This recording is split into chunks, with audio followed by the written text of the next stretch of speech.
He's like a butterfly flapping his wings deep down into the forest, man. It's gonna cause a tree fall like 5,000 miles away, man. There ain't nobody seeing nobody.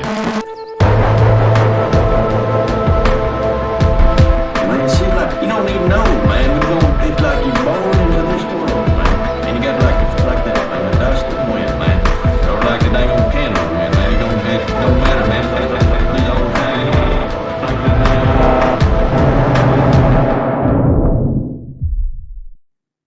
All right, Andy Edwards, welcome to Jay Burden Show. How you doing, man? I'm good. Thanks for having me. I'm really glad to have you on. My listeners will know my bad scheduling is at this point a running theme of the show, but I think I've treated Andy worse than almost anyone else. So I'm really sorry about that. I'm glad to have you on. In addition to doing good work, you have a lot of very persistent friends. People who, I don't even know if you know this, but we're saying, hey, get this guy on. He's really good. We're good at reminding me. I had no idea, honestly. Yeah, that's what I say. Like that is a credit to you that people are looking out for you. They think your work is well worth promoting. And after going through a little bit of it, I completely agree. But who are you and what do you do on the internet? If I can be so bold as to just ask like that. Yeah, absolutely. I mean, on the internet, I really don't do much, to be honest. Like I mean, I'm a generation at least ahead of you. Am I coming through okay? Okay. So as far as, posting and the really, like, I'm not a great poster, and I've had to come to accept that. But where I sort of start to step into the scene, I suppose, is with fiction. I've long time been, working on becoming like a pro, and that doesn't jive with posting at all. So I'm sort of coming from an oblique angle onto the, our thing, if you will, and hoping to participate. I'm not necessarily not, we can get into politics and all that stuff, but the art side of things, in my opinion, isn't necessarily going to originate in some purely coherent political position. That said, of course, we know how the internet is, and so that's just kind of how it's broken down that way. Otherwise, I'm just a dude. I'm a father of three. I have a fourth one on the way, and yeah, we'll talk about the books, but the first one, King of Dogs, has been out since about like 2020, early 2020, and we just released Crowbar maybe a week ago. It's interesting. I was doing research for this. The first thing I remembered is I was like, when I was, going over the King of Dogs, I realized, like, wait a minute, I've heard about this before. And I realized that Charles Haywood had done a review of your book some years ago. And I caught that live on his feed. And as is often the case with Charles' work, I said, wow, that's an awesome book. I should check it out. And then never checked it out. So I'm glad to kind of close that circle. I mean, as regards politics, to me, I view ideology as being dead. Right? We're not really in an era of, consistent, perfect mental models where we all, get on side and say we are blanketarians or, followers of this. Simply not the conditions that, we find ourselves in, especially in the arts. And look, I'm not a creative, but I'm fascinated by creatives and surrounded by them my whole life.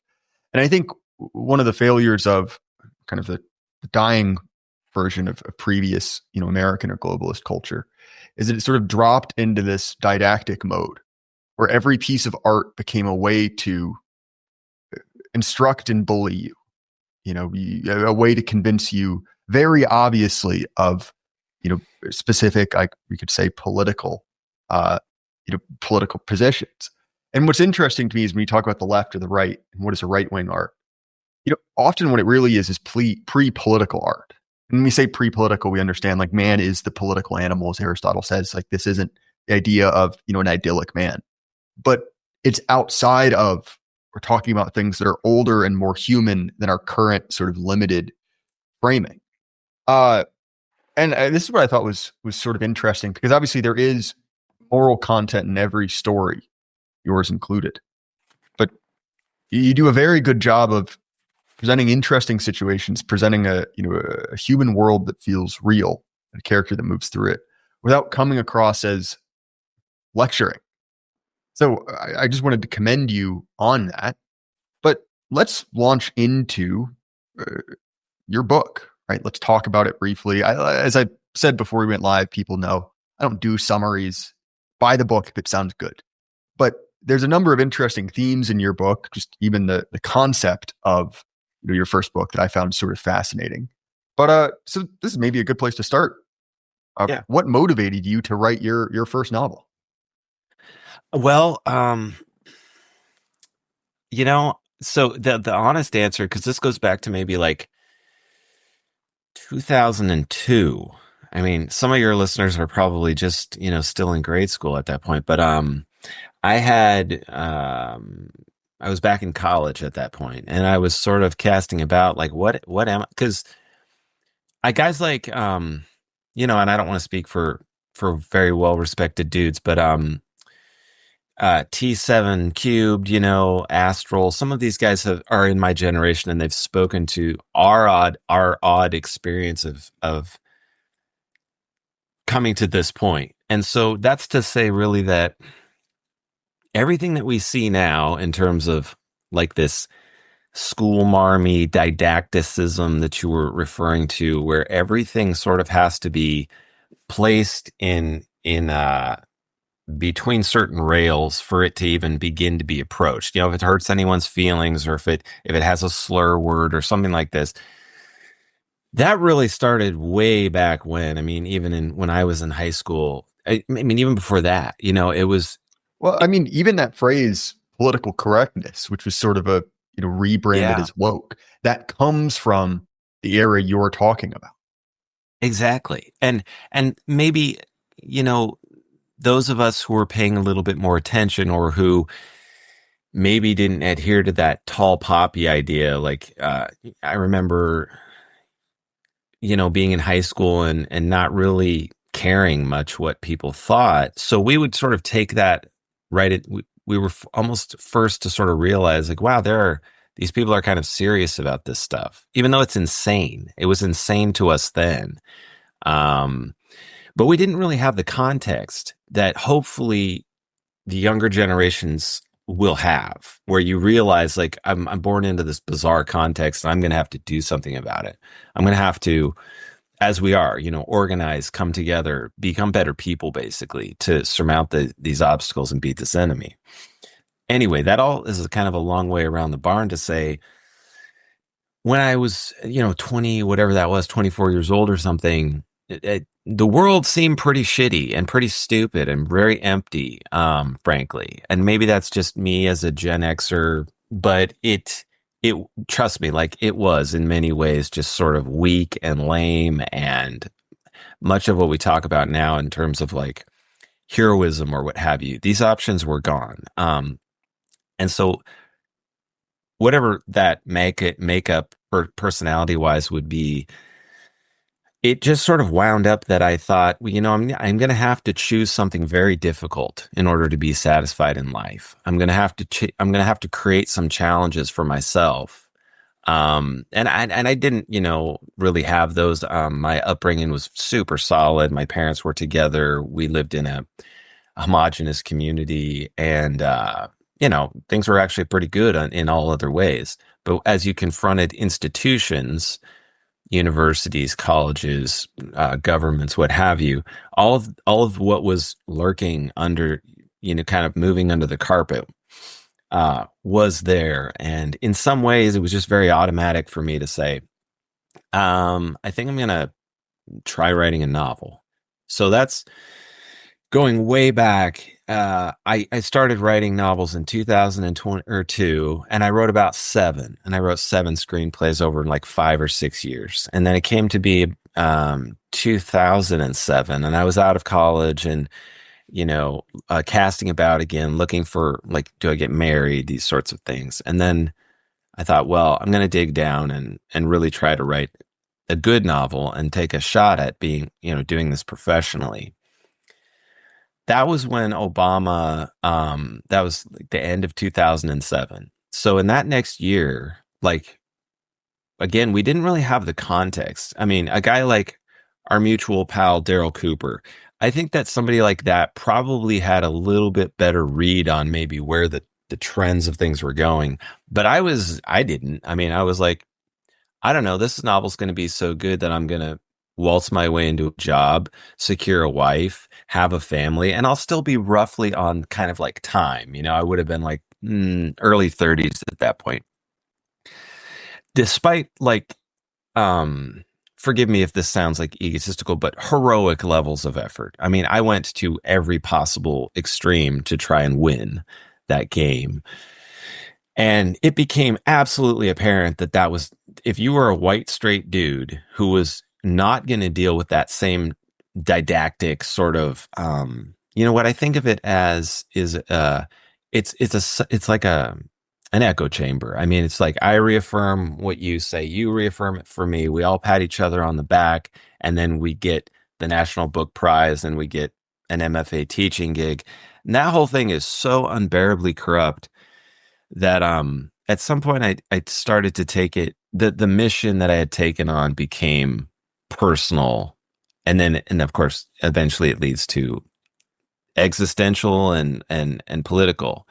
So maybe that's too much of a setup, but when we get to the actual content of the novel, where we have this pre-apocalyptic sort of scenario, you know, I did many years of trying to understand, are we going to have an apocalypse, or is this going to, it's clear something is going to collapse. As I mentioned earlier, I remember having conversations with good friends in about 99, where it just didn't seem, we didn't know why exactly. Like, I didn't know about, really like global resource management. I didn't know about the Overton window. I didn't know about so much that very young dudes such as yourself are just completely fluent in, but that wasn't language that was really available to us. It was more of a vibe, if you will. It was like, this shit just doesn't make sense. It can't possibly continue this way. So the apocalyptic collapse sort of mindset, it was there back then. And so I was just working off of that, and then trying to make, you know, a technically good book. That pre-apocalyptic thing, I would say in that era between maybe 2010 to maybe even up to the last couple years, it seemed very real. Like this could happen, even despite the fact that nobody really wants that to happen. I don't want to go without a warm shower. I want to see the best for my children, and all that stuff. But I have to say, in the last couple of years, I feel like it's maybe a little bit less likely, and that maybe we can really win this thing and guide it back on the rails. Yeah, so a couple things there. I don't talk about it quite as much, but my real background is as a literature guy. It's what I love to do, what I love to talk about. I ended up screeching about politics on the internet. But in my mind, the last white guy novel is Cloud Atlas. Like, that's, at least in my mind, the last very prominent novel I can think of that was written by just a white dude from England. No special qualifiers other than that. And I really hate that novel. Not at all the point of what we're here for a couple reasons, which is one, it is not nearly as clever as it thinks it is. But even in that, there is, a certain amount of didactic politics, right? There is a very heavy-handed message on certain topics. It's eye-rolling. And it seemed that was sort of the last moment that you could see someone like you or I making it, right? Going through, doing the things you're supposed to do.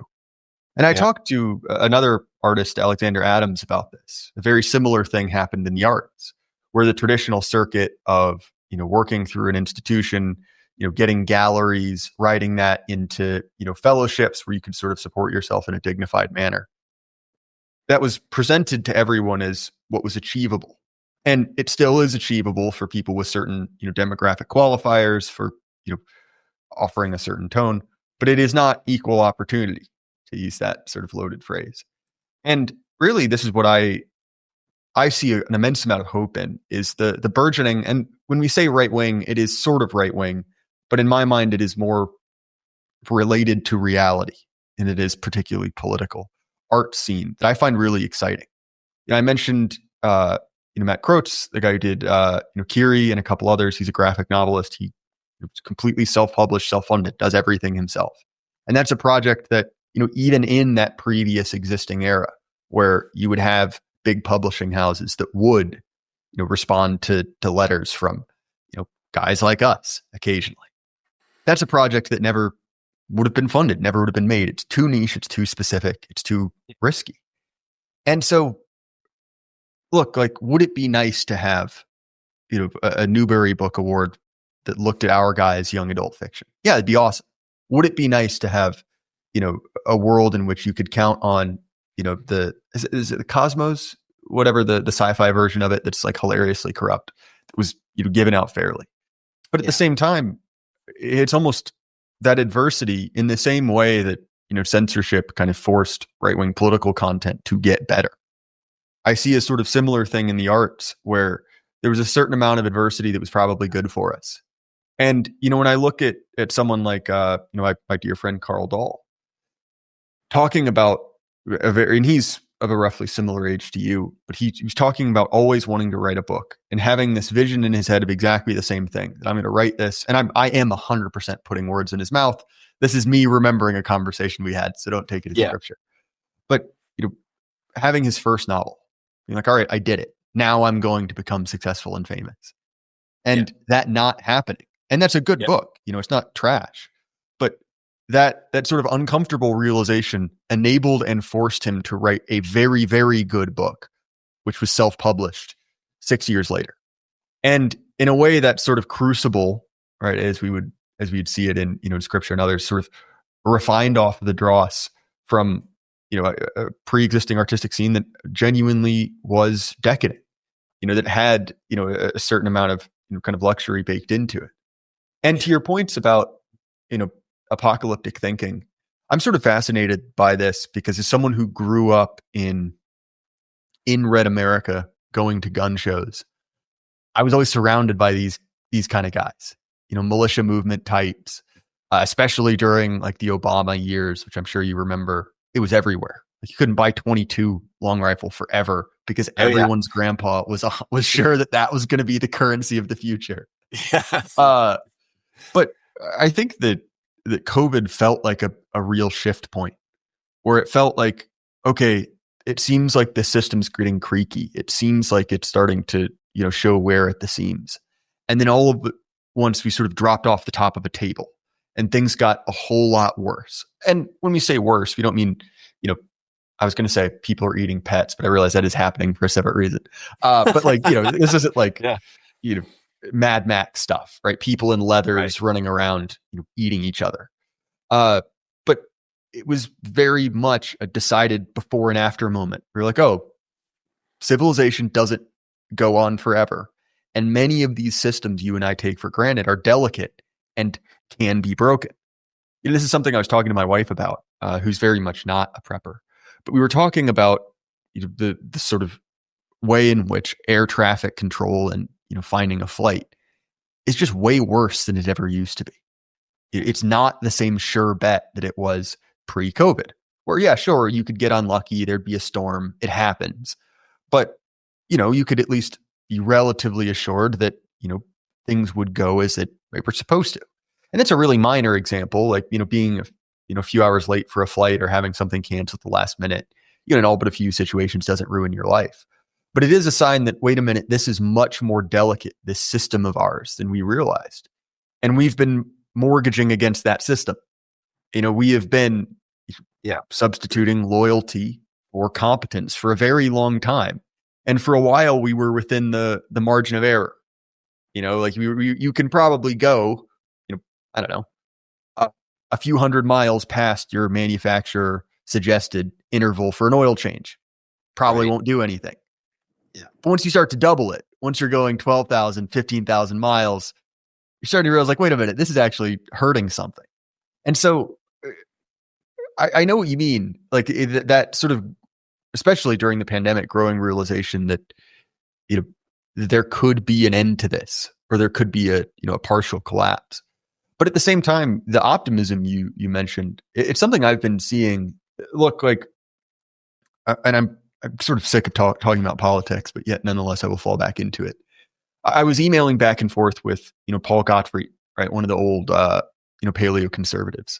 Yeah. And one of the things that we've been talking about, and you'll hear this from him, from a very different man, Thomas 777, and others, is that, yeah, sure, things are bad, right? There are very real ways in which things have gotten worse and things have degraded. But at the same time, the real resistance, right? The number of people who are capable and competent and saying like, hey, look, these problems we're dealing with are real. That's growing. And it's growing very, very quickly. Yeah. And I find that to be, I guess, a spot of hope. Because again, right, like civilization is a delicate thing. And once it's gone, it's very difficult to rebuild. So sorry, Andy, that was a massive unorganized rant from me, but that's sort of where my mind's been. No, I think we agree. And I don't imagine that, that any of us have had this experience, this roller coaster ride of, because it's pretty easy to accept it's maybe easier to accept your despair if you're looking out and like everybody really is eating pets. It's a little bit different. It's almost like it's easier to fool ourselves if the internet still pretty much works. And that's always been the thing, right? Like food and entertainment. It's like bread and circuses. But when you do start talking about the issue with flying, like I'm not going to fly anymore, but we have a sense like we can correct this. We know kind of why it is. How did this come about? I don't want to, maybe because we're both probably of the same mind. Like I'm cool on the politics for a little while too, and there's so much other stuff to talk about. But I think we've done a really good job. The collective we, and it isn't so much me. I didn't have much to do with it, but I have been encouraged because what it appears to me to be happening is that maybe the pressure is I have this visual in my mind where it's sort of compressing into the capable, if you will, like good-hearted. Like there's it's sort of like, if the shit is sort of being separated, and there's always going to be people. I was talking to with Myth of the 20th Century, Adam Smith, yesterday about this same idea that it seems as there's always going to be this diabolical genius types who are completely vapid at the top, and some of those people are very smart. But what we've come to see, I think, is that Pareto principle, sort of 80% of politicians and the leadership behind our various organizations in academia and elsewhere, they're pretty stupid actually, and they're pretty weak actually, and they're not in any way being hardened by the crucible that you mentioned earlier. And I wonder if part of it is just like, I find myself just getting the meme, like it's all so tiresome. There's a certain point where I think that this giant within us is really just going to, and it may not even be that spectacular a thing, but because I feel like, there's God and then there's all the rest of this. And if it isn't God, like our guys, we are able to handle anything.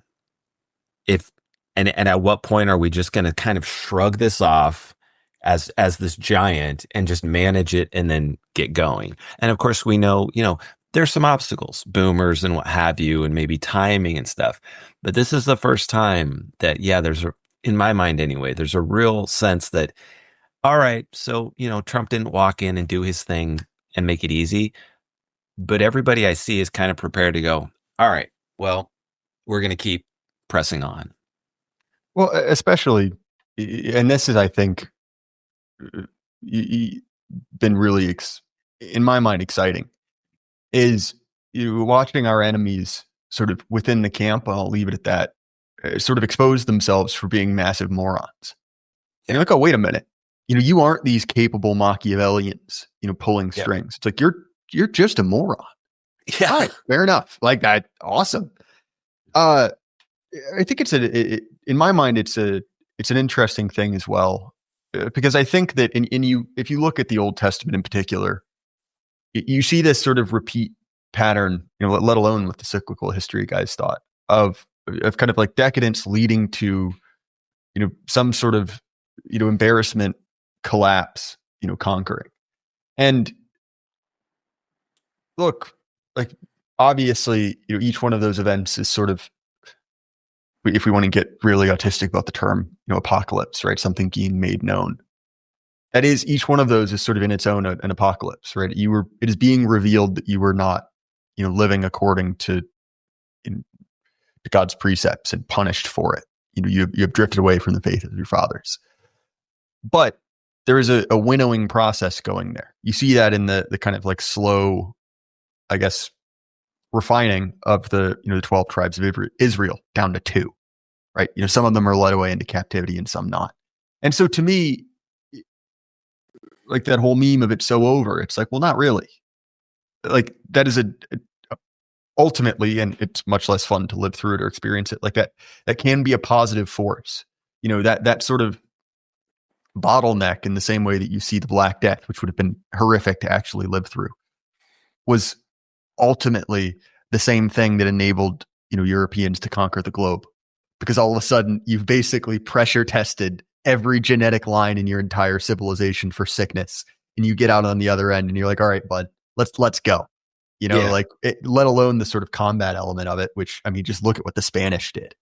They fight the Muslims for 700 years, get sold as mercenaries to literally every lord in the entire continent, and then basically pillage an entire continent.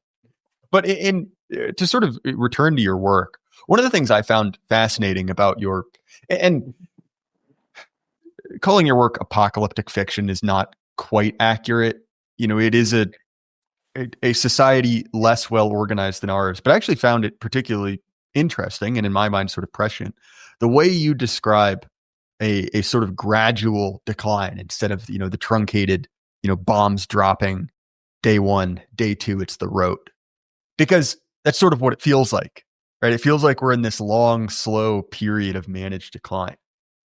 This is actually, interestingly enough, an idea I see in kind of the gun tube and preparedness space from the people I'm most interested in. Obviously, the big accounts are their own thing, but when talking to guys like like Brock from the Brass Facts channel, he has this really interesting conception of disaster as sort of a pyramid. Right at the top, you have full rule of law.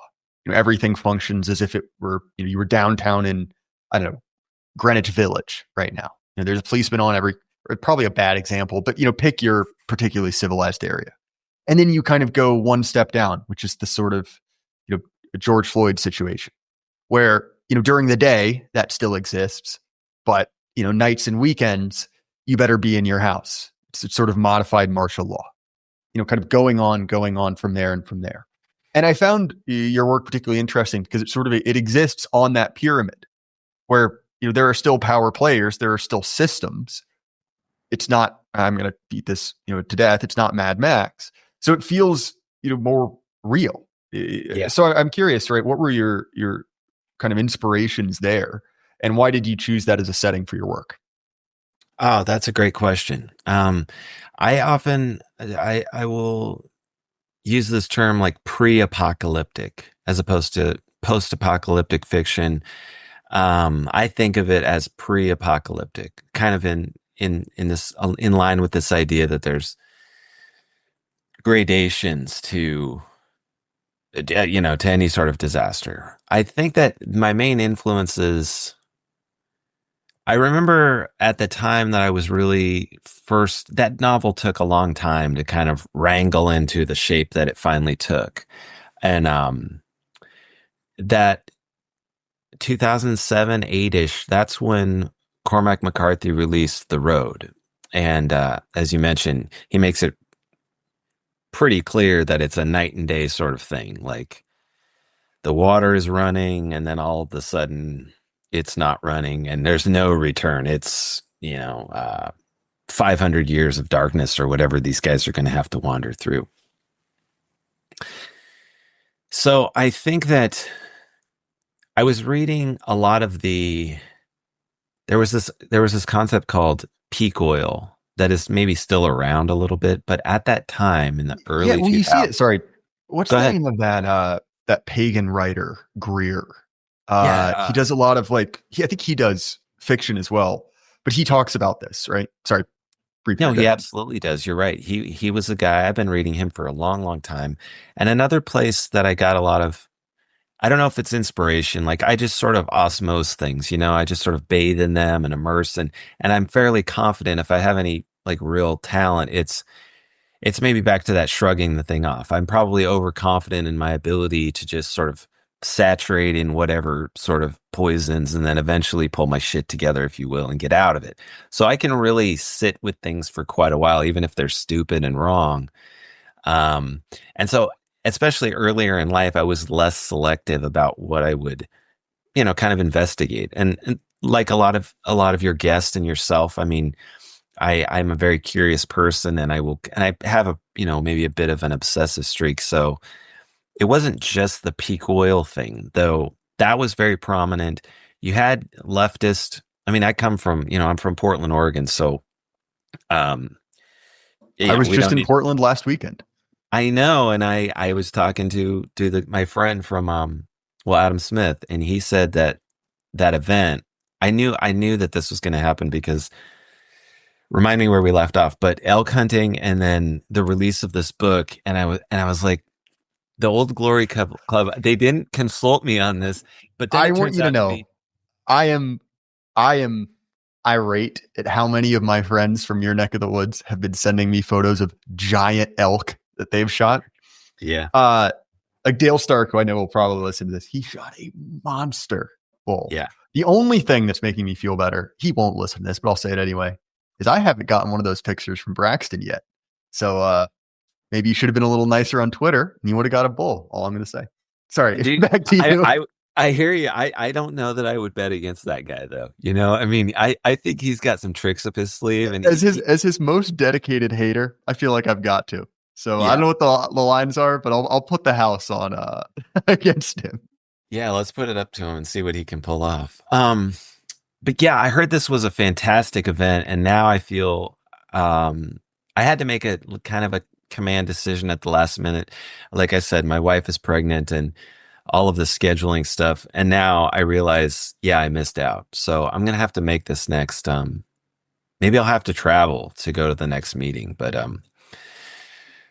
anyway, we were talking about yeah. So Portland and Oregon, like we can go on hours just about how weird this has been to how it's turned out. But I wanted to say that there were these influences around that time in my life. One that I still stick with. I still am fascinated by a guy named John Zerzan who lives in Eugene, Oregon, and he is in many ways like a pretty righteous guy and a pretty honest guy and very um sort of ahead of his time, but his whole thing is anti-technology. And he saw, I think a lot of what he had a certain view on many of the things that we see, like this McDonaldification, this kind of hollowing out of our traditions, our families, our people. And even though it comes from this leftist, I think he may have finally given up on left, right. I have given up on this, not fully, but I try not to steer into that kind of framework because everyone has their own conception of what it would be. But that was a major, I would actually recommend his books. There's a couple, Running on Emptiness and Against Civilization. Now, I'm not, I'm not like really in favor. I'm not saying this is what I believe or anything. I'm not vouching for him, but it's very much worth checking out. And he has a useful perspective. And then there were a handful of others, like you said. John Michael Greer is another guy like that who it's a little bit hard to pin him down. Does he want to go back to like 1820s? Or is that just what he really foresees? It and he's another guy too who seems to have over the past 20 years come around to realizing, and this is kind of where I've come to settle on it. We have a spirit, this is spiritual, and that doesn't necessarily always mean, supernatural in the way that most people tend to conceive of these things. But it does mean, beyond the material in just some basic sense. I think that's how we're going to win. And so I would say that too was a big influence at the beginning. Yeah, well, in my mind, there's sort of two orders of issues. There's the management issues and there's the spiritual issues. Which, I mean, the management stuff, it's like, to Absolutely. the example of Portland, it's like, should it be legal to smoke crack in a tent in front of, the nicest hotel in Portland? Right. I mean, clearly any adult looks at that and says, well, probably not. And so you can have a city where that happens and it turns into kind of a hellhole like Portland did. And then, eventually someone says like, all right, guys, come on, let's stop this. No more. This is a management issue. We can solve it. And that problem, at least, comparatively to, 5-6 years ago, goes away. Certainly still there. You can do things like that. I mean, even look at El Salvador, right? You can just say crime is illegal. And if you want it enough, crime largely becomes, a thing of the past. But that does not solve the why are we here problem. What is the point of America? And to me, it always comes back to this idea of like, well, what is the point of your life? Is the point of your life to glorify God, to do the things that you were commanded to do by your Creator, to sort of pass down, your culture, connect your, be a man connected to culture?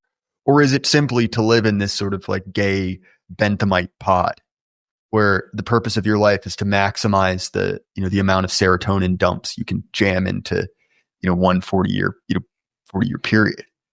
Well, like that's a very different thing. And ultimately that sort of like Walmartification in my mind is that process. It is, the purpose of your life is as much pleasurable consumption as possible, freed from any constraint, freed from, the constraint of, of religion, of culture, of location, even of your kind of physical corporeal form. I've been kind of wrestling with this, idea from Deleuze of the, the body without organs, where the idea is to free you of any one of those limitations. So the only thing left is, your will and your ability to sort of like Callicles, right? To have an urge and then have that urge fulfilled. And it's sort of monstrous, of course, because, all the way back in, Doric Athens, people realized that idea is absolutely monstrous and horrible. It leads you to bad ends. But nonetheless, that is the sort of revealed preference of modern culture. And you hear this even, when you talk about the concept of apocalypse, the end of the world, whatever, because you'll get this response from people who are like, I would just die. Like, I don't want to live in a world like that. And I've always thought that's sort of a revealing answer. It's like, okay, well, your God is your stomach. Then. The purpose of your life is to live a certain pleasurable existence. Yeah. And to me, it's like, to quote the great Thomas 777, it's like, some of you people aren't going to make it, and that's probably a good thing. Maybe that's an overly pessimistic view of it, but I've always found that answer, I guess, revealing.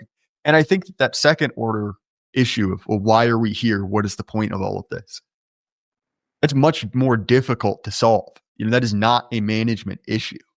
And I think that the desire to return to religion, the desire to connect yourself to a tradition is ultimately a desire to answer that question.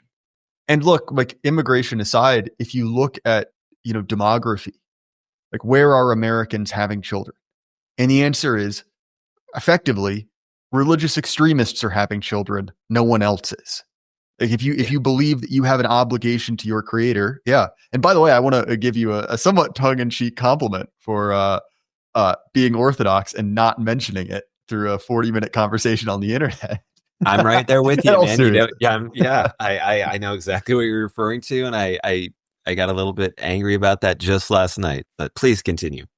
No, not at all. And I say this tongue in cheek because a bunch of my friends, even here locally, the gym I go to, which I'm wearing their shirt now, like a bunch of those guys are Orthodox. So I say it in jest. But in all seriousness, right, the people who are, as a millennial might say, doing the thing, right, existing as humans, as low of a barrier as that is to clear, are those who are connected to effectively an extreme religious tradition of one variety or another. And so to me, I see that as being really the only way out of that second order problem. And you see this even and sorry, I'm going on a rant. I'm supposed to be interviewing you, but you know what? Sometimes you get a little bit fired up. You see this in the kind of like HBD liberals, Richard Bonania, Nathan Koffness, the kind of Steven Pinkers reborn, who say, oh, well, we just need to manage better. We need godless liberal technical elites who just understand the differences on race or gender. That will be the thing that fixes it. And it may fix management problems. I mean, look, these people haven't actually done anything. Steven Pinker wrote a book and then no one changed their mind who actually mattered. Maybe that would fix the management problem. But that still doesn't make the West stop wanting to kill itself. It doesn't stop it drowning in a bathtub. And that's the thing. You mentioned the analogy of sort of being a giant. And that's what it is. It's a giant, it's a powerful man, lying on his face in the bathtub, drowning.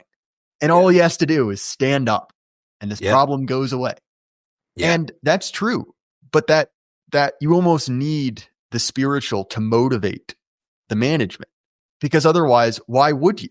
It's more comfortable to drown in a bathtub than it is to stand up. At least apparently we've heard from our elite.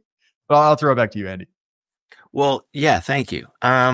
What you made me think of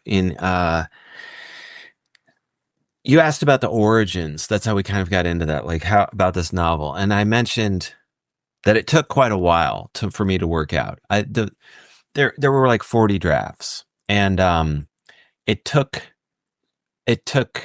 I'd say 7 to 8 years, and not all of those years were bent over the typewriter working. That was a period where I was wrestling with a lot of these things. I mean, that was 2007 to 2017. And that there's this guy who kind of he's a mentor figure for me, and everyone knows him as the creator of Deadwood, the series on HBO. And David Milch is his name.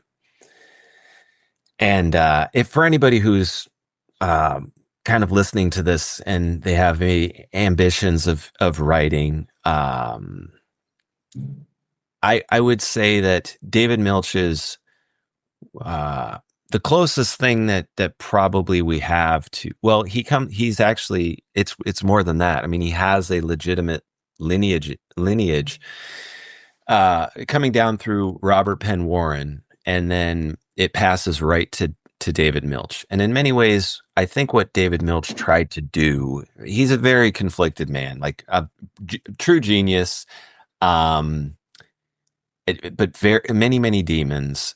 But I think that if you listen to his lectures, it's very worthwhile.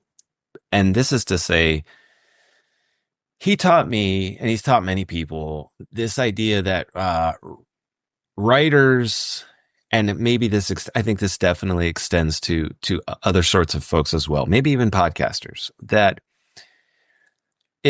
writing is a sort of path into the world, like back into the world. And I have to say, a lot of these things that writers or writing teachers, 99% of this stuff is trash, and it's straight out of a Hallmark card, and it's totally just empty.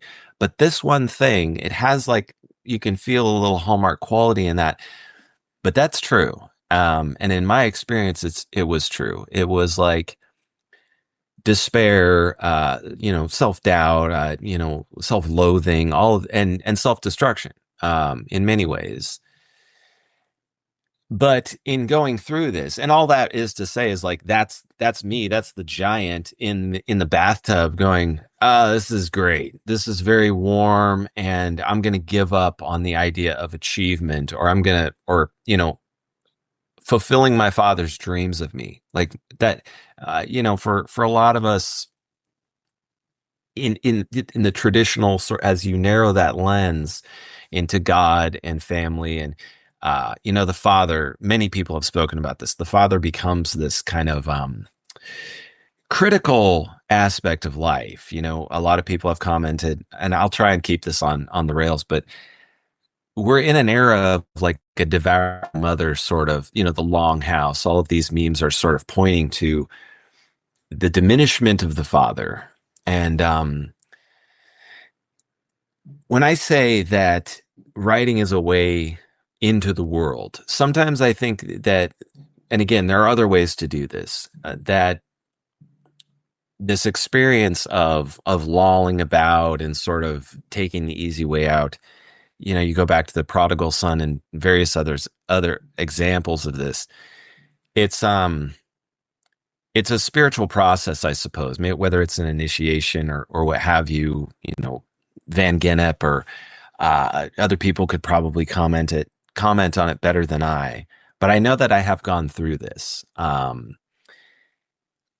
the suffering and the finding of the meaning, and a lot of you, maybe you guys don't know this, but you have this etymological sort of oddity where if we say maternal, we know that we can derive like the Spanish or the Latin matrix out of this.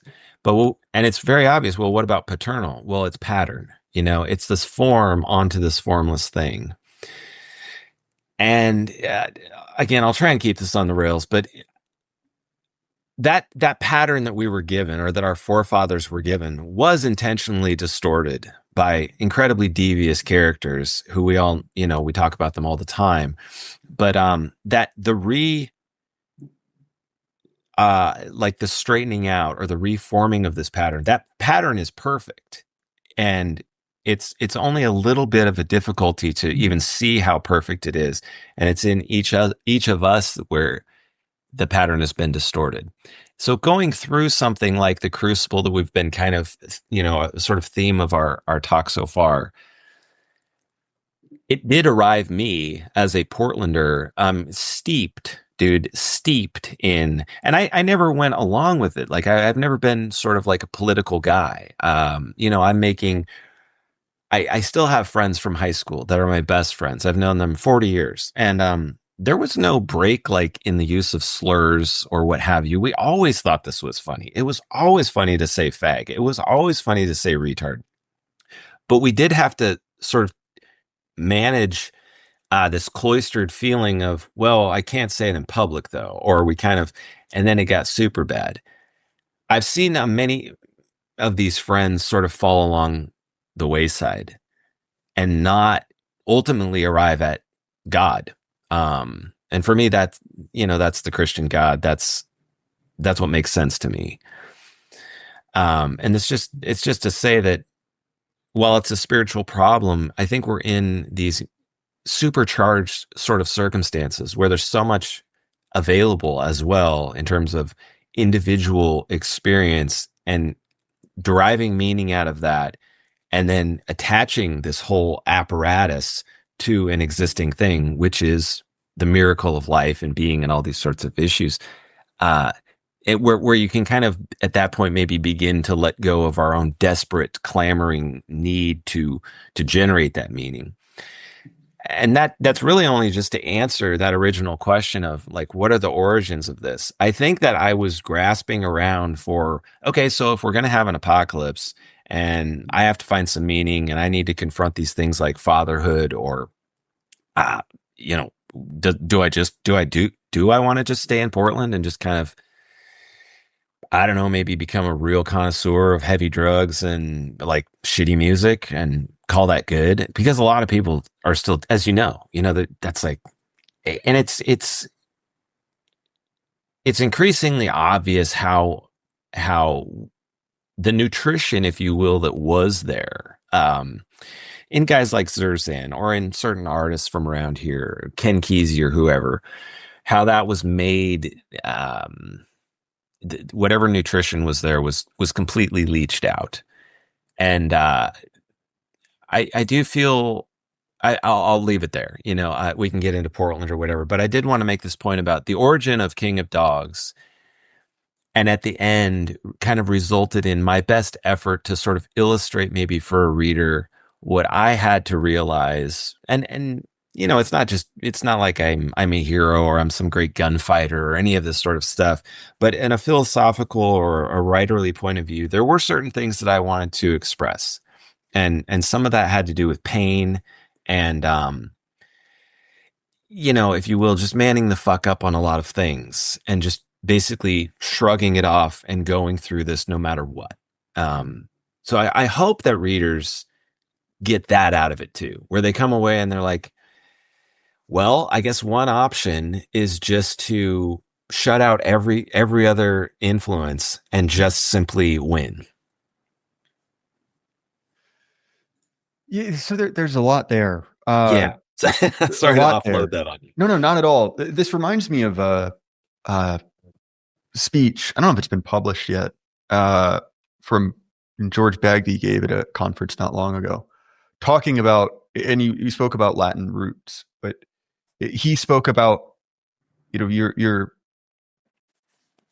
sort of your fatherland, right? Your patria, your patrimony, your patriarchy, right? You got this slightly out of order, but the tradition which birthed you, your relationship to your, to your faith handed down to you, to your nation, to your culture, what you do in the moment, is sort of the patriarch of your family. And then also what you leave to those who come after you. And really, like, that's what it is to be human, right? Depending on your religious tradition, you'll have specific instructions for how to do that. But what ought to be done. Obviously, it's easier said than done, and there are certain instances where it's difficult to make a decision one way or another. But I mean, that is, we understand that is the the correct way forward. And obviously, that is not the situation in which many of us were raised. We are sort of being forced to kind of bootstrap something that would have been understood as just basic human activity. Weirdly enough, you see this in the way that trad has sort of become a subculture, in the same way that steampunk would have been in your home city maybe 20 years ago.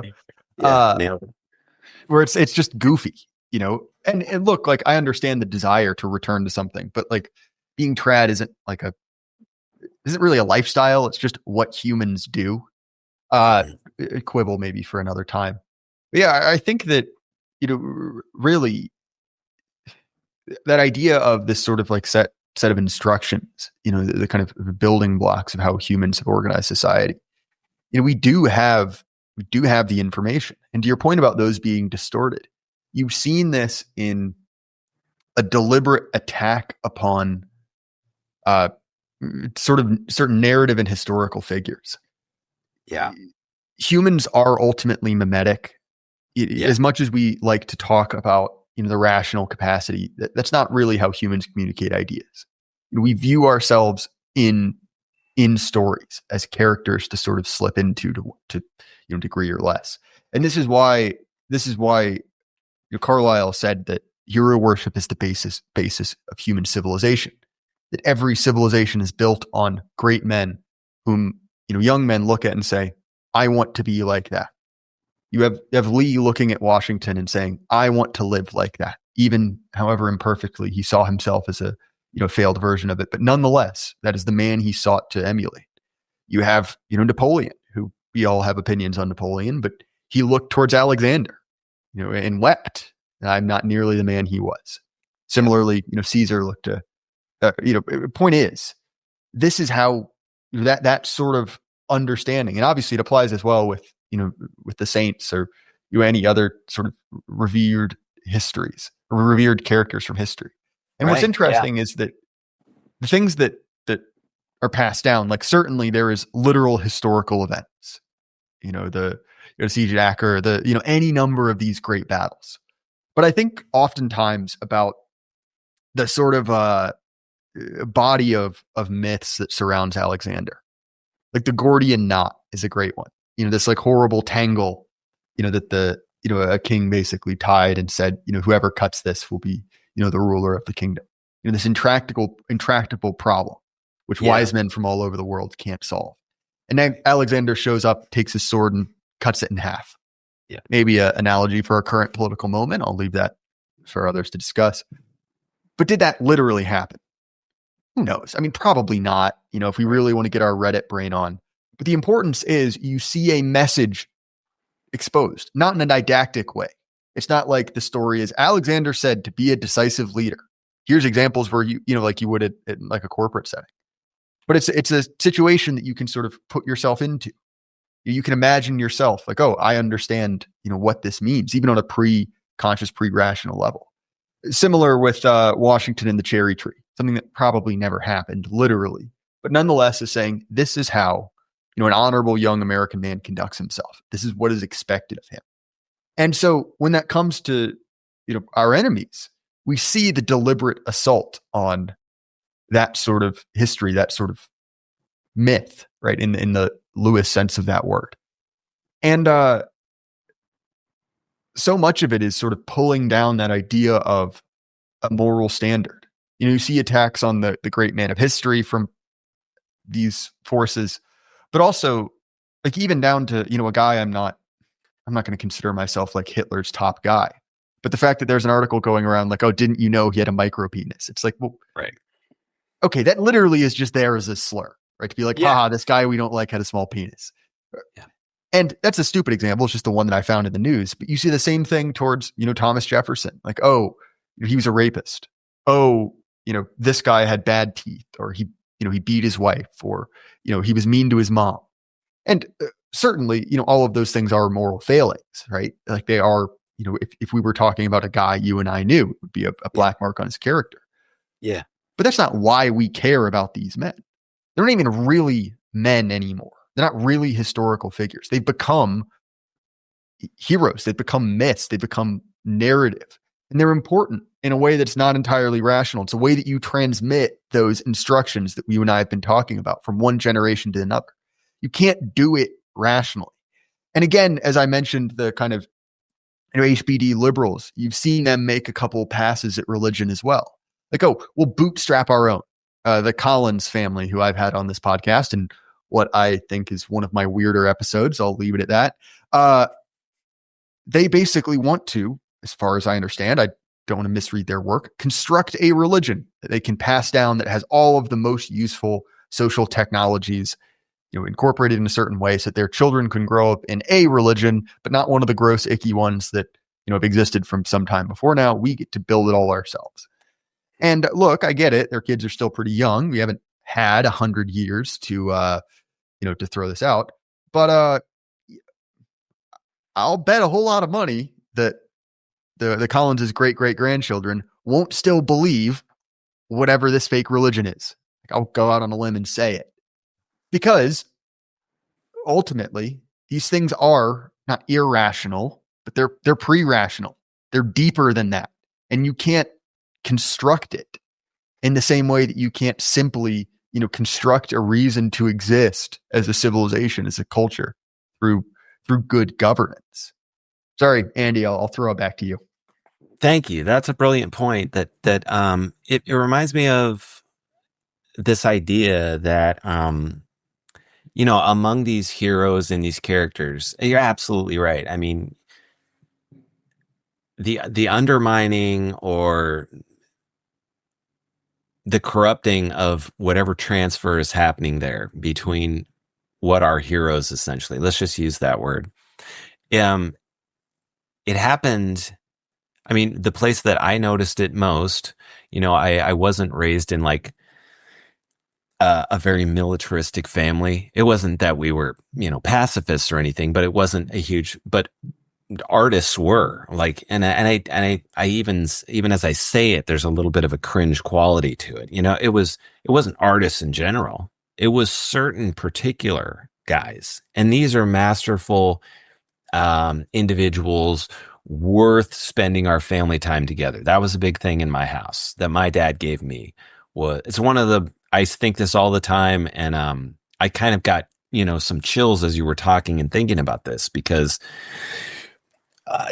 my dad specifically in a very, my dad's a highly intelligent, very gentle and good man. And, he had a way of sort of insinuating things into my life that I realized later on were almost like characters, if you will, in a prison passing notes underneath the cell, the bars of a cell.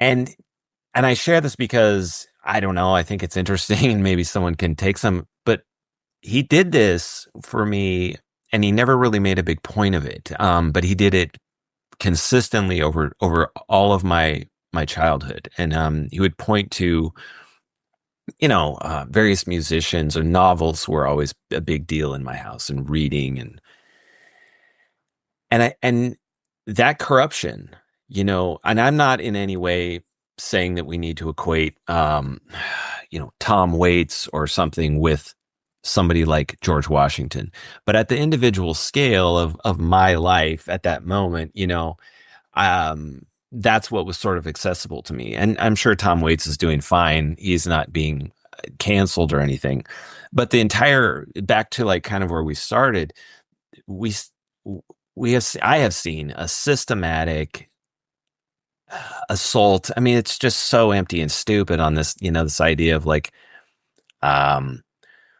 white male dominance, let's just say in the arts, like in literature and music. And now we need to, well, not just that, like, I think she's still one of yours. I'm not entirely sure, but Joan of Arc, right? That is a character who's been massively recast. Right. They tried to recast her as a schizophrenic victim of molestation, which, like, look, like, I'm no fan of the French, but at the same time, like, you're taking, something wonderful, historical, and transcendent, and making it gross and nasty, seemingly for, the privilege of destroying, a facet of culture. Well, and you mentioned Robert Penn Warren earlier, which obviously is where I derive my nom de guerre. But that's sort of the interesting thing, even in that book, is you see in All the King's Men, the main character, Jack Burden, go through this process of desacralization for a man who raised him. He digs into his adoptive father, won't go into spoilers, his life, to try and find dirt on him politically. Yeah. And he destroys his vision of the man. He finds something. He finds something wrong he did. And when he reveals it, not only is his personal image of Judge Irwin shattered, his relationship with him is shattered. Yeah. And then in sort of the great contradiction, the beautiful moment of that book, the judge acts incredibly honorably after that. That he realizes he's been disgraced. He sort of, sets up his own death. He does kill himself, but in such a way as it cannot be proven, or really even suspected for the sake of propriety. And in several other things, acts incredibly, incredibly honorably. We find out that, even if he was ultimately compromised, the myth was more true than not. The vision of him as a heroic figure, that's actually who he more resembled than he did in his kind of weaker, darker moments earlier in life. And I think that's sort of what you see with, the general attack on narrative. It's like, well, once it's broken, it's broken. You've shattered the spell of it. And certainly it can be rebuilt, but the pretense, and Lewis talks about this quite a bit, the pretense that the nastiest version that you see in fiction or in, the kind of social sciences or commentary of human nature is, well, that's the real stuff. That's the most realistic, is is just as false as the kind of, over the top saccharine sweet idealism that, we've been making fun of as a culture since the 1950s, right? A sort of, leave it to beaver culture that has been dead for so long. I never saw it. You never saw it. And maybe your parents were around for it, right? At best, to me, it's a mode of thinking I really despise.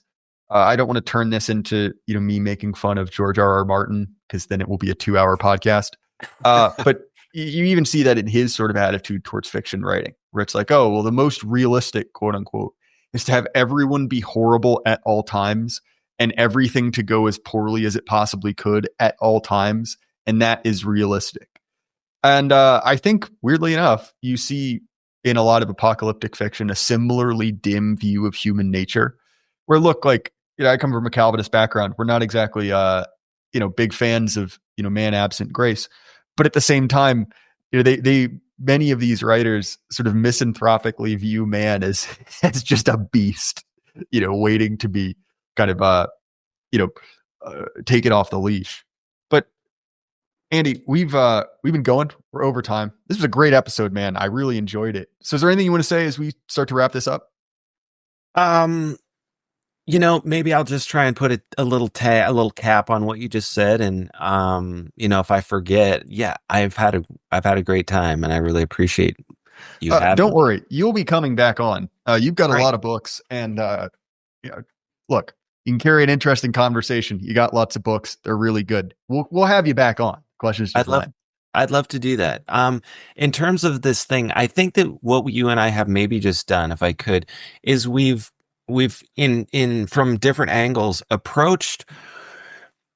Now, this may be a little contentious, but I believe that you and I both just approached from two different angles what is probably both in that stoic way, like the obstacle and the way, the portal and the problem, which but I'll probably leave it, because I mean, this talk about, what we might do is go back to Robert Penn Warren, because that, to me, that book is, I think that's, for my money, it's probably the most perfect novel of all time. I would say. I didn't even know we had this in common. This is why we're having you back on, because I will chimp out about this book yearly. Cool. I have to do one. And look, guys, read this book. I'm not the only one. Sorry. No, it's an absolute. So, and this is the kind of thing where a guy such as myself, scrambling literally in an underworld, essentially, to find meaning. Not that many people understand that. Back to David Milch, who he worked with Mr. Warren for, I think, almost a decade. So when I finally was able to interface personally with David Milch, I view it as something was given to me.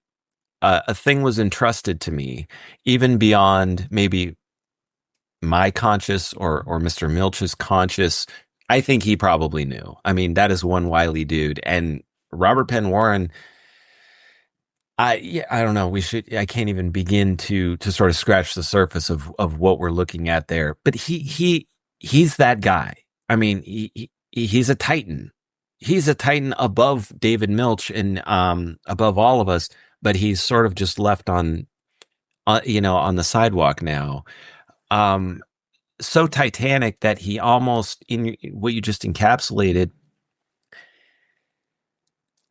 he seems to have almost realized what was about to happen, maybe what happened in his time, and this could be just, as David Milch says, in the fullness of time, we start to see the full picture. But Mr. Warren was there at and had the eyes to see that the father figure, and our relationship to it. In psychology, you'll hear this like father wound and stuff like this. And this is very unsatisfying to me. This is, Fisher King and other ideas surrounding this don't even begin to manage it as well as Mr. Warren did and Mr. Milch did as well. And so that is basically the essence of the tradition that I've tried to pick up. You'll notice that King of Dogs is dedicated to my son, and my second book, Crowbar, is dedicated to my father.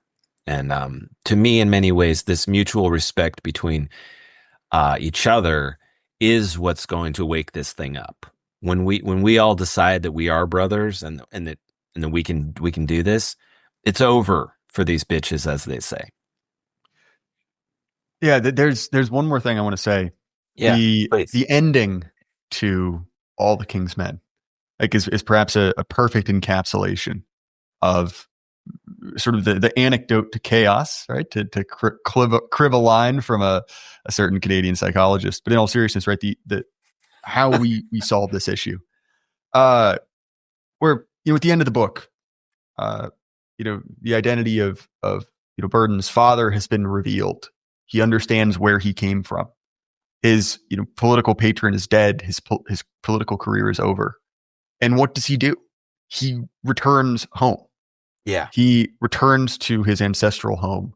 Yep. He marries the girl that he ought to, and known that he ought to have married. Yeah. After there's been an immense amount of turmoil and destruction, and he continues. He picks up the torch of his family, in his home. And there's a hope in that, right? There's a hope that there will be something redemptive in that.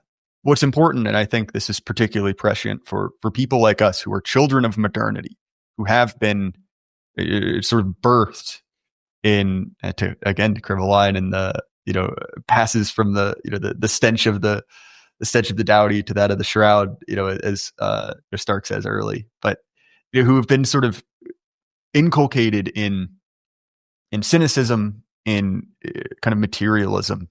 This idea that the point of your life is, stacking pleasurable outcomes. It's like, well, you're marked by that. Like, that will affect you. Yep. You can't escape that. But what you can do is create the opportunity for something redemptive. What you can do is, take the role that your father has left and sort of carry that on. And there you go. I've been belaboring the point that, those who came before us, the worst of the boomers, failed that. And I don't disagree. I don't take back anything I said there. But I think I should have emphasized more in the, stream with Carl and a few others, because I was a little mad. I got a little going. Is that, as much as, that chain has been broken, and as much as that's unfair, as much as that's a raw deal, your obligation to your creator, to those who came before you, to those who come after you, is to be honest, to pick up your cross and walk, to reforge that. And that, I think, is what's really hopeful. Hopeful in the book, my favorite book, the book that changed my life. Hopeful in this situation. And Andy, I really appreciate it, man. This was a great conversation.